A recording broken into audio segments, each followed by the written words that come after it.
நீதா குலசேகரன் அவர்கள் வழங்கும் மூன்று திறமையை நோக்கம் என்ற தலைப்பில் தமிழில் தன்னோட பதங்களை பெறுகின்றார். இது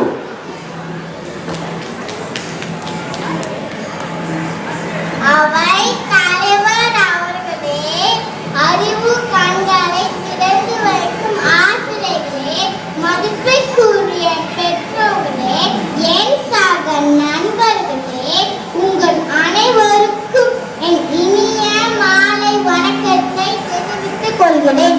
என் பெயர் நிவேதா குணசேகரன்.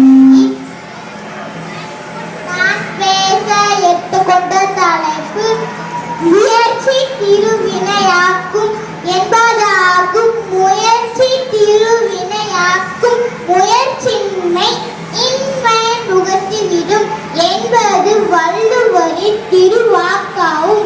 முயற்சி என்ற 4 எழுத்துதான் பலரது வெற்றிக்கு வித்தாக அமைந்துள்ளது என்றால் அது மிகையாகாது. சபையோடே இன்று நமது சுகமான வாழ்விற்கு அடிப்படை தேவை மின்சாரமாக்கும். இதை கண்டுபிடித்த தாமஸ் ஆல்வா எடிசன் அவர்கள் எத்தனை முயற்சி மேற்கொண்டால் என்பதை நீங்கள் அறிவீர்களா? 999 முறை அவர் செய்த முயற்சிகளே 1000வது தடவை அவருக்கு வெற்றி தந்தது. அவர்களே, நமது நாட்டு திருமகிழன் அவரையும் திருமோகனதாசையும் அறியாதவர்கள் யாரும் இருக்க முடியாது. உலகிலேயே உயர்ந்த சிகரமாகிய இமயமலை தொற்று நமது நாட்டிற்கு பேரும் புகழும் பெற்று தந்தவர்கள். இவர்கள் வெற்றிக்கு வேறாக அமைந்தது இவர்களுடைய கடும் முயற்சிதானே. உலகில் பிறந்த ஒவ்வொருவரும் சாதிக்க பிறந்தவர்களே.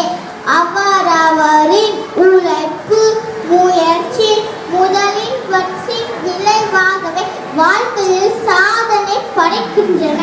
மாணவர்களை சாதனை படைக்க வேண்டுமானால் மன உறுதி வேண்டும். கண்டு துவங்கி விடக்கூடாது. தடங்களையும் சிரமங்களையும் கண்டு கலங்க உணர வேண்டும். தோல்விகளில் வெற்றியின் படிக்கட்டுகள். ஆகவே நமக்கு முயற்சிதான் முதற்படி என்பதை உணர்ந்து கல்வி கற்போம், வெற்றி பெறுவோம் என கூறி விடைபெறுகிறேன். நன்றி, வணக்கம்.